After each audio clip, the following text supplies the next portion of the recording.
Let's all go to the lobby. Let's all go to the lobby. Let's all go to the lobby to get ourselves a treat. Hello, everybody, and welcome back to the Movie Pit Podcast. I am your host, Christian Renteria, and today is a special episode. It is a retro rewatch, which I have not done in quite some time.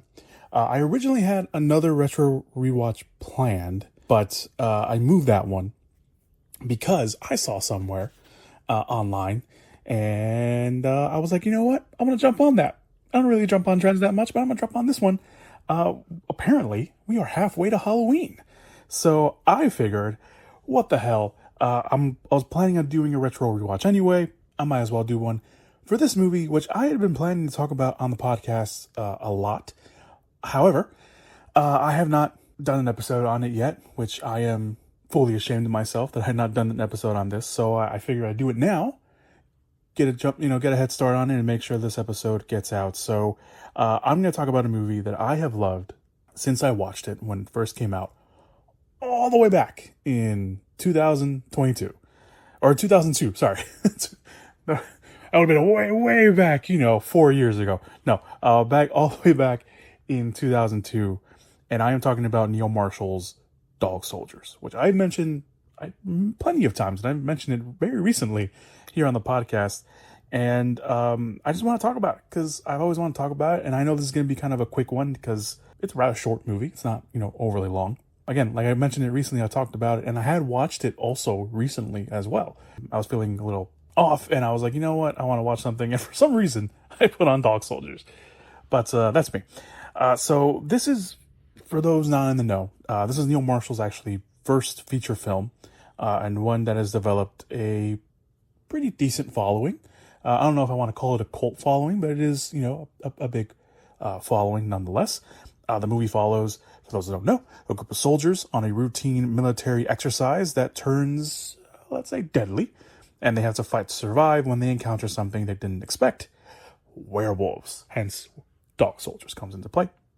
So the non-spoiler wise thoughts on this movie, and you can probably tell considering how I'm talking, is that I love this movie. I really do. I love this movie a lot. Anytime someone asks me to recommend them a horror movie, I recommend this one. This is one of the ones that I always, tend to recommend. It is a movie that's not going to be for everybody. And even I know that. And it could be just because, and it ranges from a multitude of things. Maybe, if you're not, into the gore. I mean, this movie, I would say this movie's not that gory. And then I remember certain things. No, this movie, it's not a gore fest. I should say that. It's not a gore fest. But there are moments of very heavy gore, and it's all practical, which is very, very good. Which is one of the reasons why I love it and recommend it as much as I do. But I just love this movie. And I will always defend this movie until the end.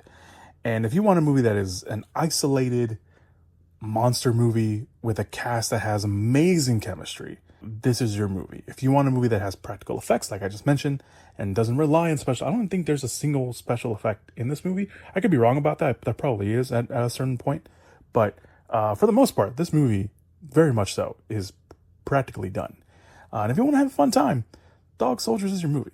That it is. It is a very good movie. And it has a very good cast.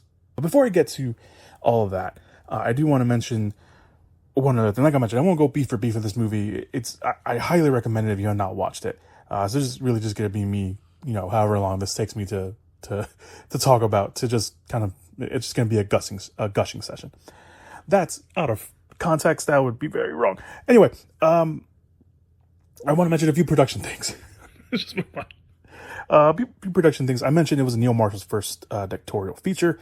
He then went on, of course, to do The Descent in 2005, Doomsday in 2008, which was fine, and then Centurion in 2010, which is also fine. And then Marshall went on to do a lot of TV work with Black Sails and Game of Thrones, Constantine, Westworld. I never watched Black Sails, but I've heard some decent things about it. And all the episodes of the other shows that I mentioned he's directed, they are very great episodes, especially the Game of Thrones episodes. Unfortunately, his last batch of movies just haven't been great. Some even downright bad. But I'm not gonna, let not that dissuade you from the early Neil Marshall, because early Neil Marshall is awesome. He is just downright great. He was batting 100 in those early movies. So anyway, it's three main stars, which I mentioned were big names and would be big names in the future. You have Kevin McKidd, Sean, I always mispronounce his last name, Pertwee, I think that's how you pronounce his last name, and Liam Cunningham. McKidd plays Cooper, our lead. Pertwee plays our CO and Wells, and Cunningham plays Ryan, we'll just say a rival military officer that has a brief history with Cooper, which opens the movie, or one of the scenes that opens the movie. Of course, Cunningham has a great career, or still has a great career, but had a great career before even Dog Soldiers, and has had an even better career afterwards. People most recognize him as Sir Davos from Game of Thrones. Pertwee at this point is known for her Event Horizon. Apparently some of the props in the movie, in the basement at the end of the movie, were from the Event Horizon set. I guess just they were able to borrow them. He worked again with Marshall on Doomsday, The Reckoning, and Duchess. Those last two movies, like I mentioned, were the latest batch of Marshall movies, and they're just not good. But Pertwee himself, always reliable. And then if you watch Gotham, he was also Alfred on that show. And of course, Kevin McKidd, transponding at this point, and of course, more recently, he's probably known as one of the doctors in Grey's Anatomy. I can't tell you which doctor he plays because I don't know which one he is. I don't watch Grey's Anatomy. I know who he is. I don't know what character he plays. But for us, the boys, if you will, he was the voice, rather, of Soap in the older Call of Duty Modern Warfare games. But McKidd was almost not in this movie. McKidd was hired initially and got injured early on, didn't tell Marshall, and then the pain got so bad that he had to eventually tell production team, and Marshall's like, hey, I hurt myself. And they offered it, the role to Jason Statham, which was going to take the role, but Statham had two choices. He had this, and he had John Carpenter's Ghost of Mars. And he went and did Ghost of Mars instead, and McKidd was able to come back to do the movie, thankfully, because this is one of those great roles for him. Okay, let us move on to talk about this movie. I was writing down little random things as I was watching the film, which I want to be honest, I don't normally do. I only really do that for like these retro rewatches. Like, I'm not writing notes when I go watch a new movie. Like, I have a very good retention of what I've watched. So, but when I'm doing these retro rewatches, I do tend to take a few notes here and there, especially on movies that I have not watched in a while, or especially on movies that I've watched that I really love. Then and I start noticing things that I've never noticed. So this is what happened here a little bit with Dog Soldiers. And so I was writing these little things as the movie went along. The film crane. Obviously, this movie was shot in 2002. It was shot on the cheap. It wasn't a big budget movie. It wasn't a studio movie. This movie was shot independently, and they used film, obviously, because you can see the grain, and it's so good. Film grain is so awesome. I don't know. I don't know what to tell you. The chemistry, like I mentioned earlier, it's really great. It's right from the beginning, which makes us care right away about these characters. You know exactly which character is which, and this movie does such a good job at that right from the beginning. As soon as this team lands, you know exactly, the traits of who these characters are. And the chemistry is so good. And on this rewatch, it just hit me harder because I always love these characters. And there was always obviously McKidd's character Cooper, because he was, our main, he was our lead, he was our anchor of this movie. And then there's a character named Spoon, which I will get to later, but he was always the other big one that I really loved because Spoon is a great character. You will end up loving Spoon, very, very much. But all the other characters, it was like, whatever. But as, more years have progressed and I keep watching these movies, and I watched this time, I just loved this cast. It was so great. And it was a cast of relative unknowns, especially here in America, because this movie is obviously not American. But seeing, I don't remember seeing, too many of them afterwards because, they obviously don't work here in America. But it was so good.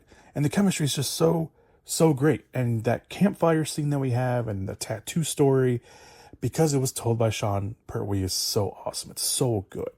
And his delivery and everyone's reaction to it is nothing you'd expect from a movie like this. You hear it's like, oh, it's a horror movie. It's a movie about werewolves. It's about soldiers fighting werewolves to survive.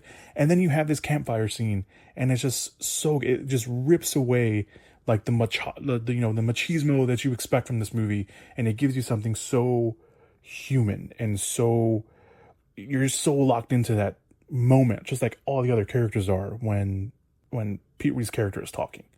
It's so good. And listening to this time around, it was like, this is exactly what I want. This is a movie that you want when it's a small cast like this, when you can definitely define every character on their own and do something special with it. And you're locked in on whatever character is talking, just like everybody else. It's so good. And credit to Petrie, who, like I mentioned, is reliable in everything. Everything that he does, he is reliable. The movie cannot be good. And and if he's in it, he makes it worthwhile.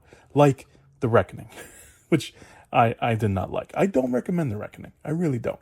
I did not watch Duchess because I saw The Reckoning, the Neil Marshall movies I mentioned, and I heard that Duchess was not very good. I heard there was an accident involved at some point that I think he was trying to do, or someone else was trying to do, and it just wasn't. Yeah, so I'm not gonna do that. But watch Dog Soldiers. It's very, very, very good. Okay. Another thing, this movie also premiered, by the way, on the Sci-Fi Channel. It didn't get a big theater release. It probably got a theater release way after the fact. I should have looked that up. But it premiered on the Sci-Fi Channel. The Sci-Fi Channel of old, when it was spelled SCI-FI, not the way it is today, where it's SYFI. FY, rather. Yeah. I remember that. That was really cool. I thought that was right. So, anyway, moving forward a bit. I don't know what it was about the viewing this time.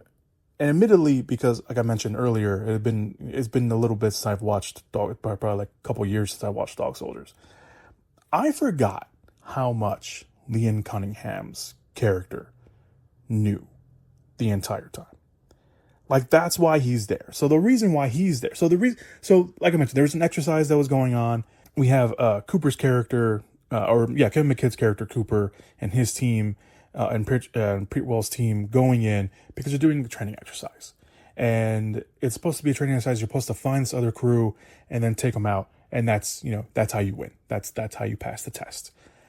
They find the other crew's camp, if you will, and they find it ransacked. And that's where they find Liam Cunningham's character, who's injured at that point. And they take him in because, like, you know what? Like, what's going on? Like, you guys are using real bullets. Like, what the hell? We don't have real bullets. They don't have real bullets because it's an exercise. They don't need real bullets. And Liam Cunningham's is out there and he's just being, sus. He's being suspect.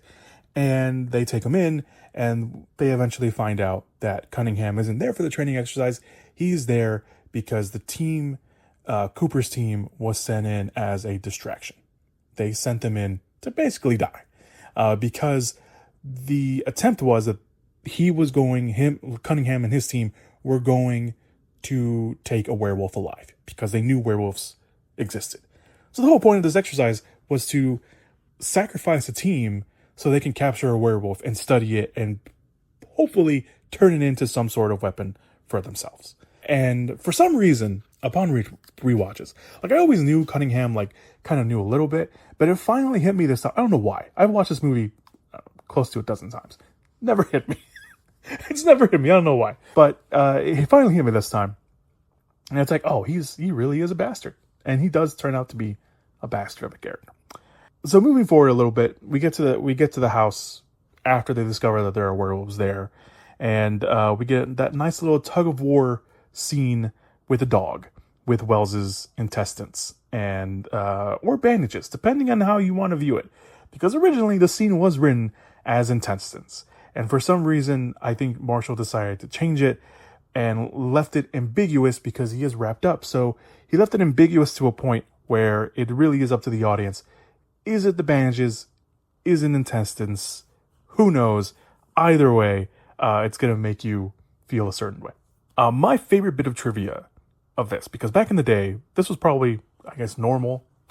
We always hear stories about this, but because this was a low-budget movie, Petrie, when they're in the bedroom and they're trying to, bandage him up and stitch him up and try to get him out of the way so, they can fight off the werewolves during the invasion, the initial invasion, the first invasion, Petrie is actually drunk. And when Kevin McKidd's Cooper is working on him in the bedroom, McKidd, actually punches Pertwee because he was so drunk that he didn't feel the punch. McKidd threw a stage punch, and then he threw a real punch, and then when he threw that real punch, it actually knocked him out. You don't get, I don't think that would happen today, with today's environment, unless you're shooting a big, very low budget movie or independent movie, and they don't get to you guys. So I don't know. But I always found that little tidbit always funny when I found that out. I didn't find it out this time. I found that out, a couple of other times that I watched the movie already. But that's always fun. That's always a fun little tidbit. It's like, yeah, that he was actually drunk, and what is that? The best you got wasn't acting. That was really Petrie saying, "Hit me," in a little drunken tidbit there. So the house invasion, like I mentioned, which is where it's happening. All this, it is an attack. I didn't realize, especially now. I don't know, maybe it's because of my sound system that changed from the first couple of times to now. It is an attack on the senses. I forgot how loud that movie got until it ended. And it goes it's so loud with all the gunshots and then the werewolves attacking and the banging of the doors and characters yelling and all of this. And then it goes eerily quiet. And we get our first kind of real look at the werewolves and the design, which they wanted to do practically, and thankfully they did. And I have loved that. I have always loved that design since I first watched it. And I still, to this day, really love that design. And the fact that Marshall hired dancers and basically put them on stilts in costume was a really nice touch. And the fact they had to bend down to enter like doorways and to like clear windowsills is such like a little nice cool thing. Because yeah, he didn't have to put them on stilts, but he obviously wanted, those werewolves to, obviously be this very, looming presence over our characters. And Kevin McKidd is not a short man. He is over 6 foot tall for sure. From what I can remember. But I always loved that, and I loved it even more now, this little tidbit of like the werewolves like bending down and like, leaning their heads over like to the side so they can clear a doorway. I just love that little bit, because we find out that, the people who live in the house where the soldiers are hiding is the house that belongs to the family that are werewolves. And it's just a really nice little tidbit that is just so cool. I love that little beat, and it's just really, really cool. I also love the little moment of Spoon hammering the werewolf claw that came through the mail slot during the invasion. It's such a comedic moment, because we get the super serious like scene. This movie isn't played for laughs. It's a very serious movie, but you get that super serious scene of the campfire, and then you get these little comedic moments with the characters. But then you have that little comedic scene in an otherwise terrifying situation, and it's Spoon, and it only works with his character. I think it only would have worked with his character. I don't think it would have worked with anybody else of the cast. But you get that little horrific, or you get the little comedic scene in a very horrific situation. I thought it was great. And like I mentioned, Spoon is a character you will come to love. I think anybody who's watched this movie loves Spoon. And I think any character, really, who ends up fist fighting a werewolf, I think immediately puts them in the best character in cinema history. And going out the way he does, telling them that he hopes he gives them the shits. It is such a badass line. It is such it's one last, just fuck you to them. It's like, yeah, you're going to take me out, but I hope I give you the shits. I hope that you remember me when, you're used. That's just, it's so good. And it's just, again, it's no surprise that to this day, Spoon is one of those favorite characters. And you ask anybody who has seen Dog Soldiers, and you ask them who their favorite character is, I guarantee you 9 times out of 10, it's going to be Spoon. It really is. If not all the time. That man was brave enough to go, again, fist fighting with a werewolf twice his size. That man is a legend in any sort of way. And he's played by Darren Morfitt, Darren Morfitt, which I guess was not the original choice for Spoon. We were talking about Jason Statham earlier, almost playing a character in here, which honestly, I mean, and you think of Jason Statham now, and it's like, yeah, but like Jason Statham wasn't the Jason Statham that he was now, that he was back then, right? He was still like very early in his career. Like he had done, Lock, Stock, and Two Smoking Barrels. He was still very early, and like Ghost of Mars was supposed to be like the big thing, like his first like real big American film. that was going to put him over the top. And it kind of took a while, but it finally got him there. So originally, but I'm going to finish my thought there. This would have been a very different movie with Jason Statham. I don't think it would have been as good with Jason. I think Kevin McKidd owns the role so much that I don't think I didn't see anybody else playing that role. But for Spoon, originally, it was offered to Simon Pegg, which again, very different. Probably would have been a very different movie, but Simon Pegg was offered, and he reportedly denied the role because he wanted his first horror movie to be with his friend and longtime collaborator, Edgar Wright. And obviously that worked out because we got Shaun of the Dead because of that. But just, a little like what could have been, there with Simon Pegg playing Spoon. And I do want to talk a little bit about the only female cast member of this movie, Emma Clisby. I think that's how you pronounce her last name. She plays Megan. She holds her own against the boys.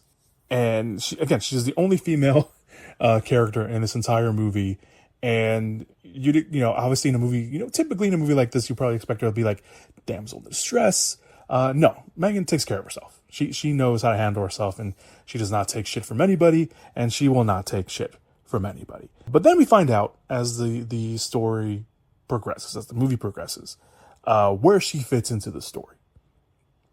And her inclusion into the movie and what it does, like it always fascinates me. I think it still fascinates people to this day a little bit about how she fits, or fascinates is probably the wrong word, but how she fits into the story is always rather interesting. How she fits into the family is also rather interesting, because she became a member of the pack that is hunting down this family because they turned her, whether it was on purpose or whether it was on accident. She even says as much. But knowing that and then watching the movie again with that knowledge, it will change a lot of scenes when you rewatch it, when you know that. It's just good writing. And, that was credit to Marshall back in the day with his good writing. Eagle-eyed fans will also notice, and I didn't notice this at all until it was pointed out to me. And then, ever since I've picked it up, I was like, oh, I notice it now. The one werewolf that looks at the dog and that knocks the lighter out of Wells's hand is missing an eye. And if you pay attention, Marshall has confirmed it. Because before she fully turns Megan, and we find out that she's one of the werewolves, before she fully turns, she gets shot. And where does she get shot? She gets shot in the eye. That werewolf is supposed to be Megan, which is really interesting. And I wish they could have played that a little bit more into the movie. Like even now, seeing everything, like if I had to say one thing that like I wish the movie had done a little more, it was the Megan character. She has her own, agency, I guess, if I wanted to use the big word. But I wish they had done more with her. I really do. And her turn, especially when the group finds out that like she was sort of kind of working with Cunningham's character, but not really. I wish they'd clear that up a little bit more too. Moving on to my little notes here, the sword through the teeth bit, that still, despite everything we see in this movie, the potential intestines bandages, the reveal of the crew opening the truck, and then seeing the werewolf and just seeing all the blood and everything else of their, I forgot exactly who goes to the truck. I forgot to write down their name, but seeing that aftermath, no, none of that got to me. The sword going through Cooper's teeth and the rasping sound you hear, that is still to this day, even when I first watched it, that's still to this day the cringiest, just gets to me thing about this movie. And now that I've had, I'll admit I've had dental work done, that just no. Anytime I've seen it afterwards, I'm like, nope, can't watch it. Let me lower the volume here a little bit. That still doesn't get to me, or that still gets to me a lot rather. Mark Thomas's score, I wrote it here, is still very much a standout to me. In particular, his piece called Comrades, which plays at the end credits and plays a little bit throughout the movie as well, but it plays predominantly during the end credits. It gets to me. It is such a strong piece. Comrades, just listen to Comrades from the Dog Soldiers score. It's so good. It is harrowing. It's just harrowing. I'll just leave it at that. It's such a good piece. I love it. And yeah, and Cooper's the only surviving character in the movie, along with the dog. How did he survive the explosion? Who knows? Who cares? It doesn't matter. He survived. But yeah, that was really cool. So the fact that we never got a sequel. Now let's talk about the sequel, because anybody that is a fan of the movie has always wanted a sequel, or maybe not always wanted a sequel, but there has been sequel talks about this movie. But the fact that we never got it is really annoying. There was a fake trailer for a sequel came out that Neil Marshall himself, admitted was a fake. But there were ideas for sequels from Marshall himself and from, the distributors of the movie, I guess. But one particular idea that I always really liked was a sequel that would have brought back McKidd's character. It would have brought back Cooper, and it would have put him in an institution as part of a government cover-up, because obviously the government pretty much kind of knew about the werewolves, really, because they sent in, Cunningham's character. And of course, there would have been werewolves that have, come into and infested the institution themselves, and he would have had to fight his way out. And I guess the reveal would have been that, so the very beginning of the movie is these two campers that have no connection to the rest of the movie. Not sort of. There's a little silver knife that comes into play with Cooper that saves his life in the end. But the campers have nothing to do. The campers get attacked by werewolves. So there was a male camper who we don't see, I guess we don't technically see die. And he was supposed to be brought back for the sequel. Like, he has somehow survived. And I guess he was the werewolf that's in the institution. That would have been cool. I think you could still do a sequel if you really wanted to. If you wanted, like, my idea has always been to kind of follow this, like follow an older McKidd. I don't even know if McKidd wants to do a sequel to this. Like, I don't even know if they still want to do a sequel to Dog Soldiers. I think you probably could. Like, my idea has always been, like, have Kevin McKidd come back if you can, and have him either be, like, do the institution idea, because he can play up the, Grey's Anatomy fact, I guess, whatever. But have that, like, have him be, like, the older guy in the institution. That, you follow a new group of characters, that's fine. But have Kevin McKidd be, like, the older grizzly guy that, eventually finds out, like, yeah, you guys are dealing with werewolves. I've had experience with this. Let me help you out. So that would be kind of cool. Or, have it kind of be somewhat of a pseudo remake sequel, a requel, if you will. Requels are very popular nowadays. So you can do a requel to Dog Soldiers. You can have a training exercise go wrong, and it kind of is like the first movie, but instead of the Megan character, you have McKidd's character. You have Cooper coming in to save the team. It's like, hey, you're dealing with werewolves. It may be hard to believe, but you're dealing with werewolves. I've been hunting them down. This is the last pack that I haven't been able to encounter. Let's go and deal with this. Like, let me help you guys. Follow me. We can get through this. So have it be that, right? That's that's the only way I can see them doing anything, a sequel wise. Because if you just there's gonna be a point where they're gonna remake this. There has to be. This movie's too popular online with online folks to be like, you know what? I think it's time. But I think if you you wanted to go that idea and you wanted to pay respects to Neil Marshall's idea of bringing Cooper back, that would be a good way to go. I don't know. That's just me. That's just me thinking out loud. I just gave someone the keys to, doing a Dog Soldiers sequel. If you want to, go ahead. Give me some credit, at least, please, when that happens. But yeah, that would be really cool. All right, so I think that's it. That's all I really want. Like I mentioned, this is going to be super short. This is just good. I want this episode to be a little short because it will just be me gushing over this movie for, however long I can. But I love this movie. I love the practicality of it. I love they went the practical route. Obviously, it was shot on the cheap. It was independently made, so they had to. But I love early Neil Marshall. Early Neil Marshall is awesome. Dog Soldiers, The Descent, that's 2 for 2, right? You always see online, it's like, what director was batting 100, what director has a great starting film and then, sophomore film. I think Neil Marshall's one of those guys. I really do. Dog Soldiers and The Descent are 2 movies that are just high up there on the horror list. And The Descent, we'll probably talk about. I'll probably wait to talk about it in October when we get to spooky season, to round up the early Neil Marshall is good trend. But yeah, I very, very much like Dog Soldiers, and I hope you did too.